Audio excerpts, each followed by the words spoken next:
Namun sebelum kita mulai, alangkah baiknya jika kita mendengarkan satu atau dua ayat ya. Silakan Nando untuk membacakan mungkin.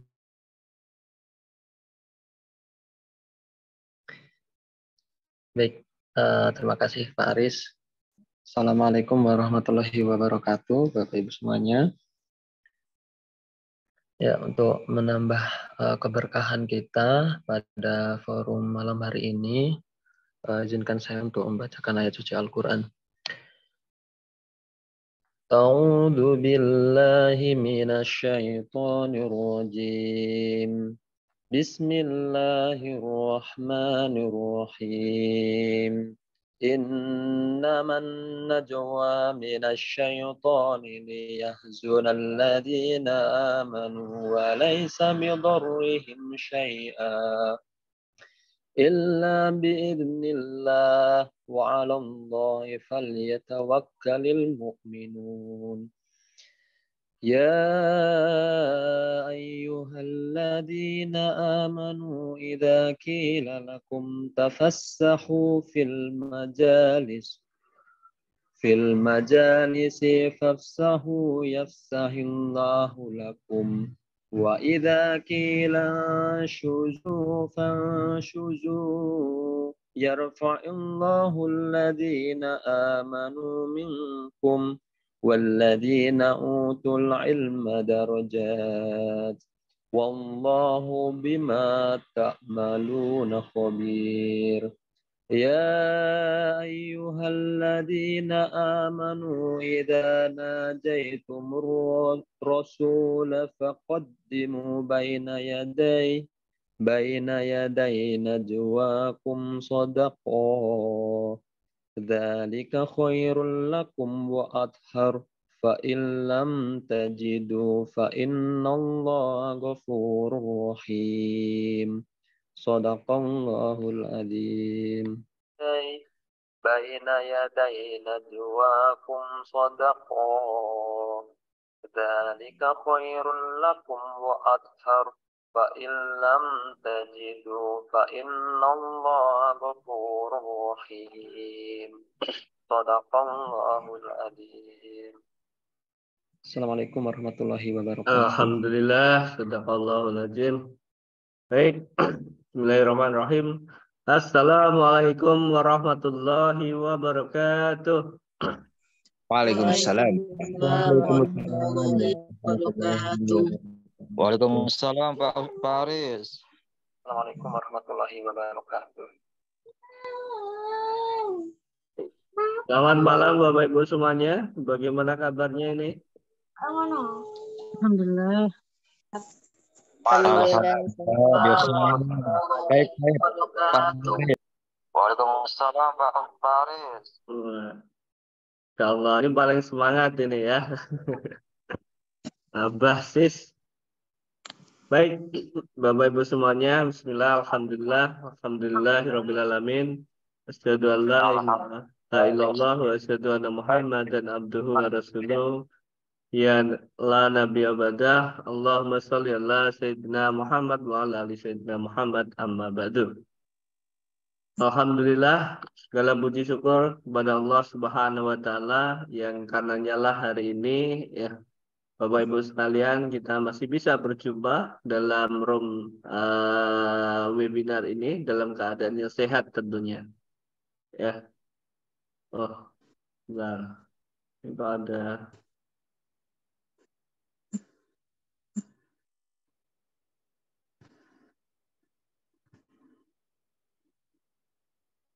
Mohon izin untuk share screen ya, Bapak Ibu. Alhamdulillah. Bapak Ibu semuanya, malam ini kita masih bisa berjumpa kembali ya dalam suasana yang sehat tentunya, dan kami berdoa selalu kepada Bapak Ibu semuanya agar kita semuanya bisa diberikan kesehatan sehingga kita bisa menjalankan aktivitas yang bernilai ibadah kepada Allah Subhanahu wa taala. Puji syukur kepada Allah Subhanahu wa taala yang karenanya lah hari ini ya jantung kita masih bisa berdetak tanpa harus kita perintahkan. Ya setiap saat, setiap detik jantung kita akan terus berdetak. yang mana jantung ini akan nanti memompa darah ke seluruh tubuh, yang mana darah ini nantinya akan membawa nutrisi glukosa yang dibutuhkan oleh sel-sel di dalam tubuh kita untuk menjalankan sebuah metabolisme. Puji syukur kepada Allah Subhanahu wa taala yang karenanya lah hari ini organ-organ pencernaan kita masih bisa berfungsi dengan baik. Makanan yang kita makan masih bisa dicerna dengan baik, ya. Lambung kita masih bisa menghasilkan enzim-enzim pencernaan yang mana gunanya adalah untuk membantu proses pencernaan nantinya. Sehingga apa yang kita makan bisa menjadi sebuah energi, ya, bisa menjadi nutrisi yang diserap oleh sel-sel di dalam tubuh kita. Bayangkan Bapak Ibu semuanya, ketika perut kita bermasalah, terutama lambung kita, ya, apa yang terjadi? Tidak akan muncul enzim-enzim pencernaan. Sehingga apa? Makanan yang kita makan tidak akan jadi nutrisi dengan baik karena tidak mampu dicerna oleh tubuh kita dengan baik. Selawat serta salam kita haturkan kepada junjungan kita Nabiullah Muhammad Sallallahu Alaihi Wasallam yang karenanya lah hari ini kita terbebas dari zaman jahiliyah dan karenanya lah kita memiliki role model yang baik, ya, dalam hal ibadahnya, dalam hal menjaga kesehatan. Dan bahkan satu hal yang menarik yang dilakukan oleh Rasulullah dan diperintahkan kepada kita adalah untuk menjaga perut kita, ya. Ini sangat-sangat menarik sekali. Dan Rasulullah lebih suka makan saat lapar dan berhenti sebelum kenyang. Ada apa dengan itu? Ya, karena memang secara ilmiah saat ini banyak sekali ditemukan bahwa hampir 70% penyebab penyakit itu ada di perut. Maka disinilah kita perlu untuk menjaga perut kita. Dan Islam mengajarkan tentang hal itu. Mengajarkan apa? Menjaga perut. Masya Allah. Itulah keindahan kita sebagai Islam, ya, Bapak Ibu. Baik, Bapak Ibu semuanya, malam hari ini terima kasih yang telah bergabung. Masya Allah, ini ada 100-an lebih yang bergabung, ya. Terima kasih banyak masih setia dengan bersama kami. Semoga dengan bersamanya kita akan memperkuat tali ukhuwah kita dalam hal dakwah kesehatan Islam. Bapak Ibu yang saya hormati, mohon izin untuk menyampaikan malam ini, ya. Sekali lagi, ini bukan soal menggurui, ya. Saya bukanlah orang yang pandai, cuma kita saling sharing saja, ya. Kebetulan saya lebih suka untuk meneliti, sehingga apa-apa yang saya temukan, insya Allah akan saya share kepada Bapak Ibu semuanya. Dan mohon juga Bapak Ibu nanti bisa memberikan feedback kepada kami, ya, terutama saya, sehingga nanti apa yang kita bahas bisa lebih kaya lagi. Dari pengalaman Bapak Ibu, ilmu-ilmu Bapak Ibu juga bisa di-share kembali. Kemudian kita olah bersama, inilah namanya ilmu, saling berbagi, gitu. Baik Bapak Ibu semuanya, mohon izin untuk share screen, ya, sudah terlihat. Malam ini kita akan membahas tentang bekam pada kasus anxiety GERD, ya. Ini masalah yang cukup serius, ya, yang sering ditemukan. Kalau boleh saya sampaikan, GERD itu merupakan masalah psikosomatis, ya, yaitu masalah tentang psikis, berhubungan dengan psikis yang nantinya akan berakibat pada fisik, gitu. Nah, apa itu anxiety GERD dan bagaimana penata laksanaannya? Bagaimana Islam memandang anxiety GERD ini? Insya Allah nanti akan kita bahas pada pertemuan malam hari ini. Baik.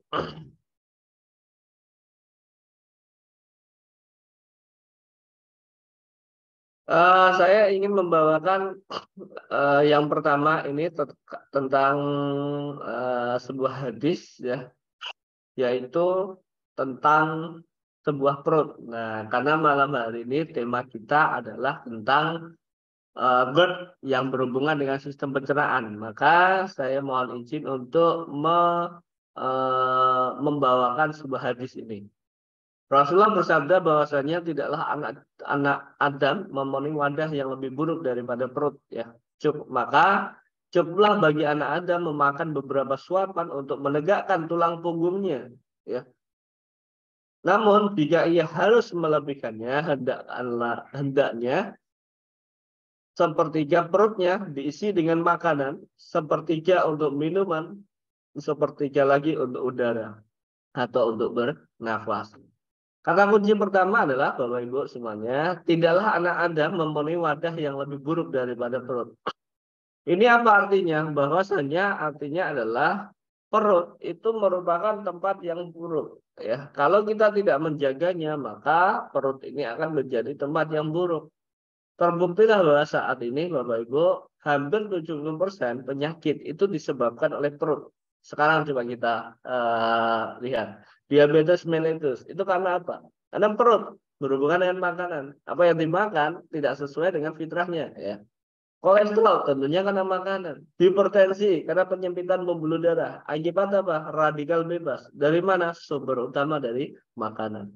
Jadi hampir 70% penyebab penyakit itu karena perut kita yang nggak sehat, makanan. Maka disinilah Rasulullah berpesan kepada kita untuk menjaga perut kita. Maka Rasulullah pun berpesan kalau toh itu ingin makan, maka bagilah perut ini menjadi 3 bagian. Sepertiga untuk makanan, ya, sepertiga untuk minuman, dan sepertiga untuk udara. Kenapa harus dibagi 3? Nah, ini nanti kita kupas secara ilmiah ya dalam ilmu anatomi. Ya, baik. Ini adalah anatomi dari lambung, Bapak Ibu. Jadi sebelum kita masuk ke eh, pembahasan intinya, kita ingin kupas sedikit tentang anatomi lambung. Ya, ini bukan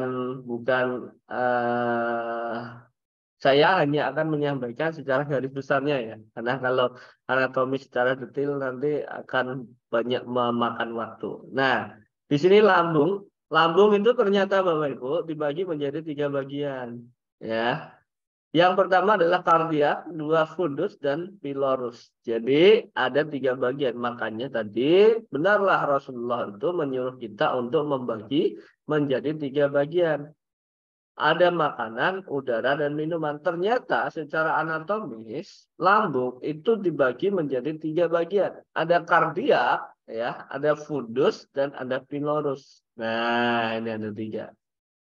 Nah, kemudian Bapak Ibu, uniknya di sini adalah lambung itu dia menghasilkan yang namanya HCl, ya.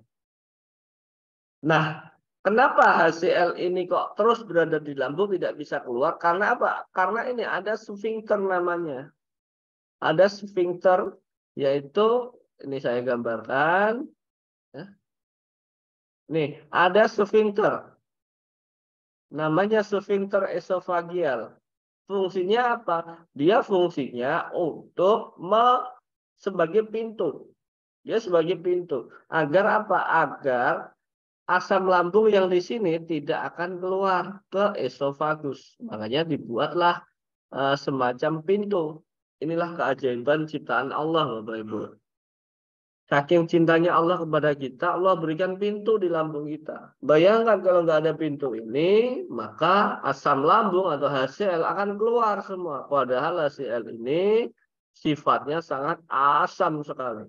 Bahkan besi pun bisa berkarat terkena HCl. Gitu.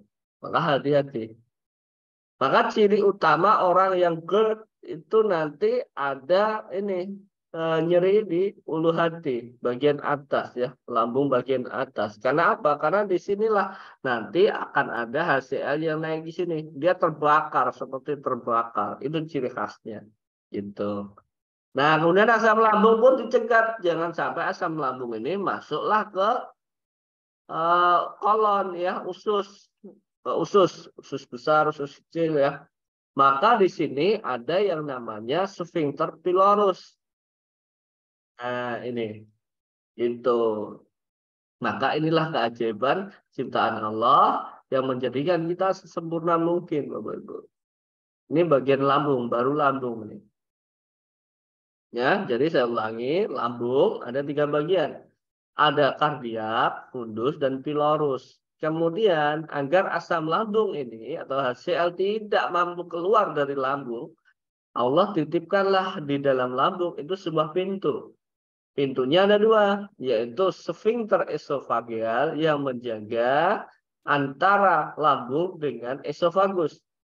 Kemudian ada sphincter pylorus, ya, yaitu pintu yang menutup bagian lambung yang menuju ke usus, sehingga tidak akan ada asam lambung masuk ke usus. Itu nih anatomi lambung sedikit ya, anatomi lambung. Kemudian selain itu, lambung itu menghasilkan apa toh Bapak Ibu? Jadi lambung ini akan menghasilkan sebuah enzim, namanya enzim pencernaan. Jadi makanan yang masuk ke lambung tanpa adanya enzim itu nggak akan bisa diolah dengan baik. Nah, di sini banyak enzim yang dihasilkan oleh banyak enzim yang dihasilkan oleh lambung. Ada HCl, pepsin, lipase, renin, dan gastrin. Nah, ini tidak usah kita bahas lebih detail ya. Cuma saya ingin menyampaikan sedikit tentang ini. HCl. HCl itu atau yang sering kita sebut dengan asam lambung. Gitu Bapak Ibu. Asam lambung atau HCl ini sifatnya sangat asam sekali. Ya, pH-nya sangat asam, rendah. Kalau semakin rendah itu asamnya.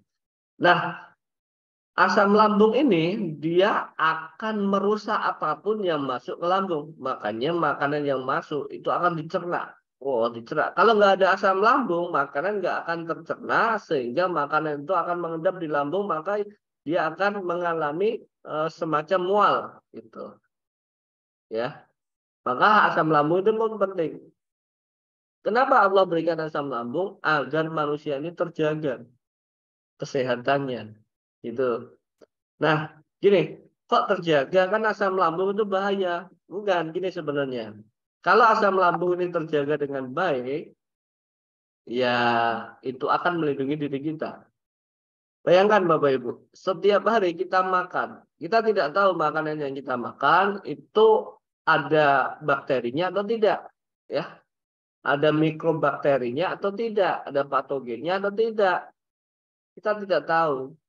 Nah, ketika kita makan, delalah kok ada patogen atau mikroorganisme yang kurang baik, dia masuk ke lambung akan dilawan oleh lambung sehingga akan dilawan oleh HCl ini sehingga HCl ini akan membunuh kuman-kuman yang masuk bersama dengan makanan. Maka disinilah HCl ini juga penting.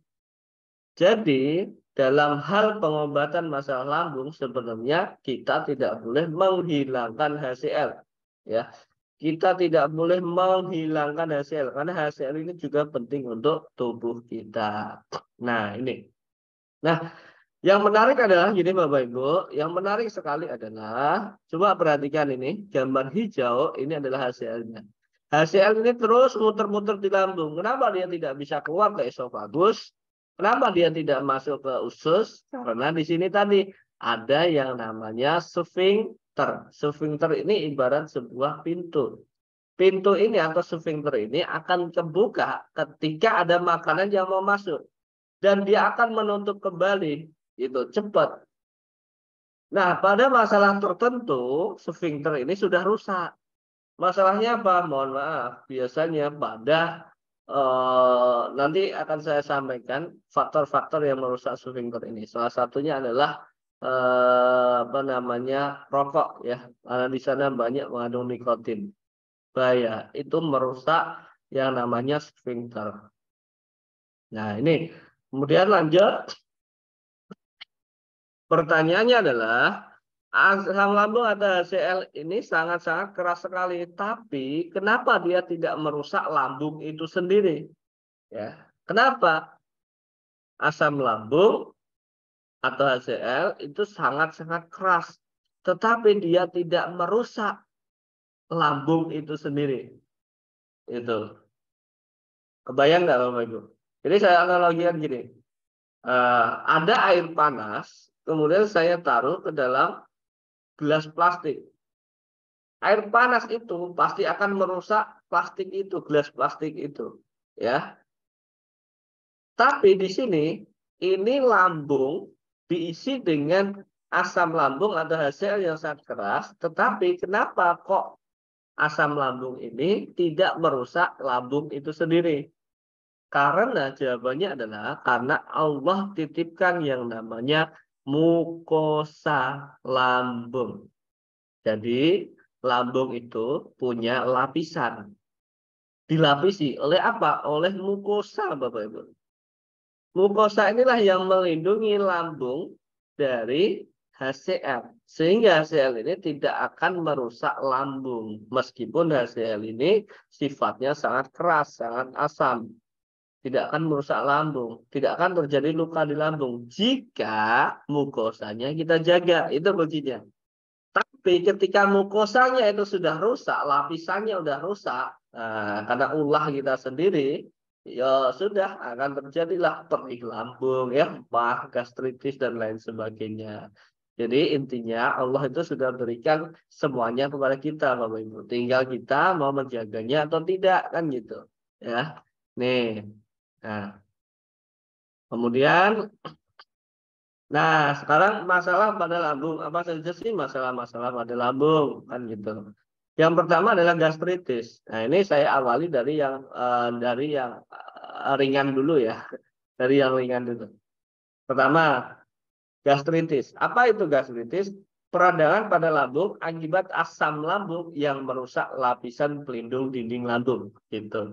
Jadi, kalau gastritis itu cirinya adalah lapisan dinding lambung atau mukosanya tadi itu sudah mulai rusak sedikit. Sudah rusak. Kenapa dia rusak? Karena dia tidak dijaga dengan baik. Nah, itu. Bagaimana cara menjaganya? Kenapa kok sering rusak? Nah, salah satunya pengaruhnya adalah tadi nikotin, Bapak Ibu, ya. Dan kafein itu juga bisa merusak lapisan lambung. Kemudian alkohol, nah itu juga bisa merusak lapisan lambung, dinding lambung, ya, mukosa. Nah, biasanya gastritis ini dialami pertama, ya, rasanya mual, perih, gitu di perut. Ini masih seputar perut, belum sampai ke esofagus atau belum sampai ke dada, wes dada, ya, atau ulu hati, ya, apek. Dia belum sampai ke dada kalau gastritis itu. Tapi kalau nanti sudah sampai GERD itu bisa sampai ke dada. Nah, lanjut gastritis ketika tidak diatasi dia akan menjadi yang namanya tukak lambung. Jadi mukosa lambungnya itu sudah luka, sudah rusak sehingga akan merusaklah lambung, lapisan dinding lambung. Sehingga dia rusak, terjadilah yang namanya tukak lambung. Tukak lambung ini bahaya, bisa berakibat kematian, Bapak Ibu. Ya, kalau tidak ditangani segera. Karena asam lambungnya akan merusak, bocor. Nah, ada sebutan biasanya kan nama lambung bocor gitu ya.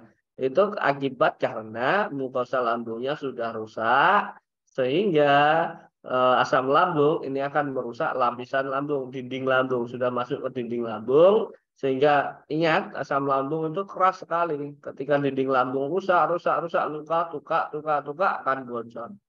Ya. Nah, ada lagi yang namanya GERD. Nah, ini GERD itu suatu kondisi di mana asam lambung itu naik ke esofagus. Ya. Naik ke esofagus. Jadi, kenapa dia bisa naik? Tadi karena sfinkternya atau pintunya itu sudah rusak. Sehingga ketika kita makan, harusnya sfinkter itu kebuka, kemudian nutup kembali agar asam lambung nggak naik ke esofagus. Ternyata pintunya rusak, sehingga asam lambung ini dia keluar, ya, naik ke esofagus. Ingat, asam lambung ini sangat keras, asam sekali. Nah, ketika sampai ke esofagus, maka esofagus akan nyeri. Terjadilah tukak di esofagus, luka, maka disinilah nyeri ulu hati atau rasa kebakar di ulu hati. Itu sudah masuk ke GERD, Bapak Ibu. Itulah gejala utama GERD. Nah, kalau itu berlangsung lama, maka dia akan sampai ke mulut. Biasanya orangnya itu sering sariawan, mudah untuk sariawan. Ciri-ciri GERD itu. Mudah sariawan, nafas bau, itu GERD, ya. nyeri ulu hati, itu GERD. Nah, itu kemudian coba kita, nah ini GERD. Inilah gambarannya GERD. Apa itu GERD? Gastroesophageal reflux disease. Artinya cairan di gastro itu naik, reflux ya, reflux disease penyakit. Nah ini adalah healthy stomach. Coba gambarkan ya. Ini adalah healthy stomach ya. Ini adalah lambung yang sehat. Lambung yang sehat bagaimana? Masih ada sphincter ini. Sphincternya masih berfungsi. Dia akan nutup, buka, gitu. Sehingga asam lambung atau HCl itu akan hanya muter-muter di lambung saja. Tetapi kalau sudah pintunya atau sphincternya rusak, nah ini kan nggak nutup ini. Inilah yang disebut dengan GERD.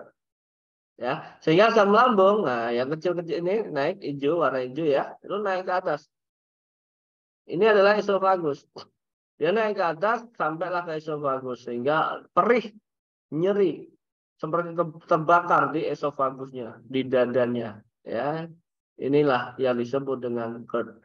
Ini kalau berlangsung lama nanti akan menyebabkan kerusakan pada esofagus, kemudian akan menyebabkan juga bisa sampai ke masalah mulut ya. Bisa sariawan dan lain sebagainya. Nih, GERD, gambarannya GERD ini. Nah, ini apa tanda gejala GERD ini, Bapak Ibu? Bisa kita lihat nih, heartburn ya. Nyeri apa namanya? Hati ya, nyeri ulu hati di sini. Paling atas jantung. Kemudian susah untuk menelan ya, karena tadi ada peradangan di kerongkongannya karena masuklah tadi asam lambung naik. Tomat, sakit perut ya, nyeri, perih, gitu. Kemudian muntah ya, mual, muntah ini. Nah, yang menyebabkan apa sih ini loh? Makanan pedas. Makanan pedas itu bagus, asal tidak berlebih-lebihan ya. Kemudian durian ini juga, alkohol, rokok. Nah, ini mohon maaf bagi ahli hisab ya. Karena memang rokok ini luar biasa sekali pengaruhnya gitu. Ini tanda gejala GERD ya. Biasanya disertai dengan kecemasan juga, makanya disebutlah anxiety GERD. Kenapa ada anxiety GERD? Nanti akan kita bahas. Karena penyebab utama hampir 50% penyebab GERD itu biasanya karena faktor psikis ya, faktor kecemasan psikologis. Nanti kita bahas. Nah, ini penata laksanaan GERD secara holistik itu apa? Yang pertama, atasi penyebabnya. Jadi percuma kita memberikan bekam, percuma kita memberikan herbal, tapi tidak mengatasi penyebabnya. Misal penyebabnya karena dia stres. Oh, ternyata stres itu berpengaruh pada GERD. Dia penyebabnya stres. Tidak kita atasi stresnya, hanya kita kasih obat herbal saja, kita bekam-bekam saja, tidak kita atasi stresnya, maka percuma tindakan kita. Ya, karena penyebabnya tidak dihilangkan. Maka prinsip utama penata laksanaan secara holistik adalah atasi penyebabnya dulu. Kemudian dengan pendekatan yang holistik dan integratif ya, bekam, herbal, nutrisi, aromaterapi dan masih banyak lainnya lagi ya. Nih. Nah, ini penyebabnya itu apa sih? Saya selalu mengulangi hal ini ya Bapak Ibu, karena penyebabnya itu ada pada diri kita sendiri sebenarnya.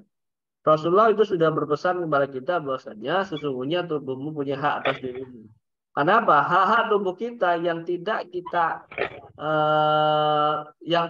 penuhi, itulah yang akan menjadi permasalahan penyakit, penyebab penyakit gitu. Seperti halnya dengan ini. Apa sih hak-hak tubuh yang sering kita lupakan ini? Jadi dikenal dalam kedokteran fungsional itu the root of disease, akar dari penyebab penyakit. Apa saja? Mulai dari sleep ya, tidur dan relaxation, exercise, olahraga ya, nutrisi. Nah, ini kalau kita masalah GERD, maka faktor yang perlu kita perhatikan adalah bab nutrisi.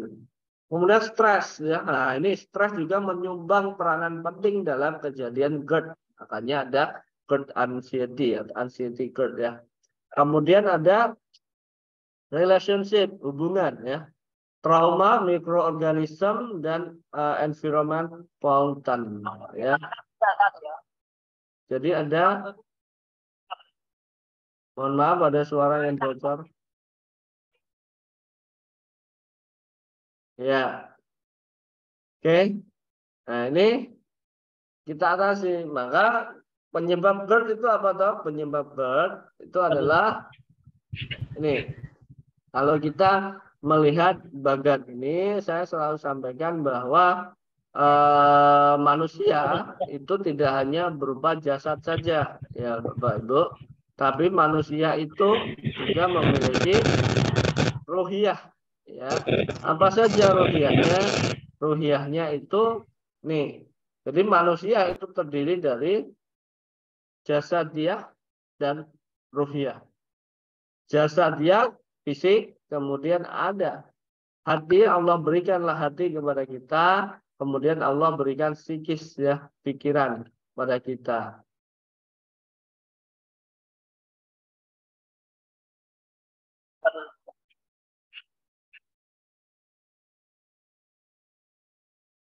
Nah, ini mohon maaf, apakah slide saya terlalu cepat? Iya Pak, terlalu cepat Pak. Iya, iya Pak. Iya Gambarnya Bang. terlalu cepat daripada Ya Bang Aris, terlalu cepat Bang Aris. Kopi dulu Bang Aris.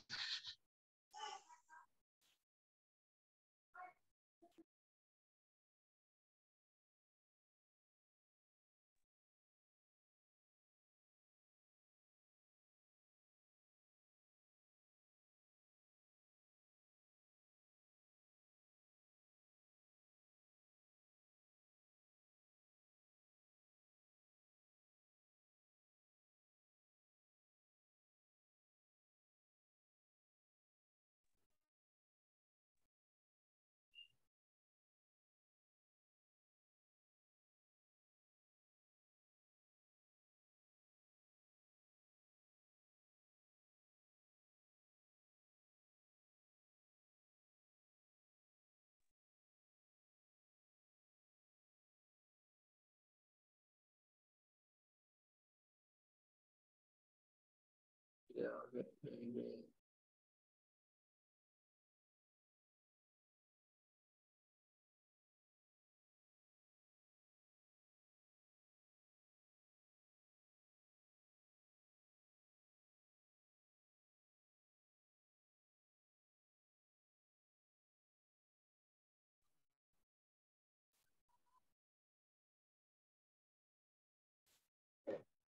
Ini adik.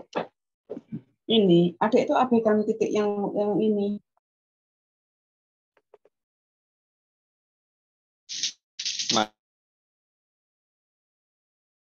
Halo, cek.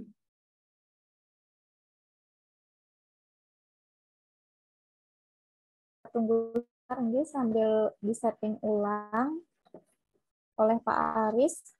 Halo, halo. Tuh, suara saya hilang Baik ya. Pak sudah Aris. dengar.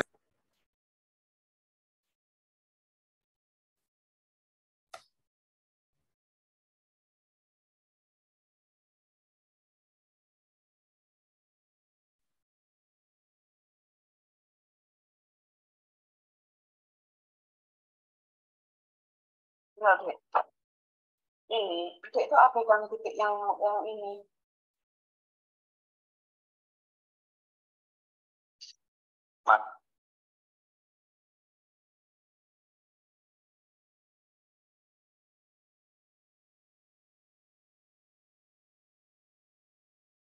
Dia sambil disetting ulang oleh Pak Aris. Baik Mbak, ini sudah.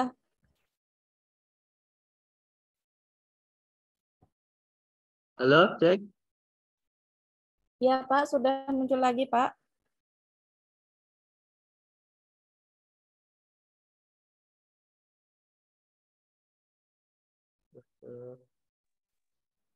Bentar.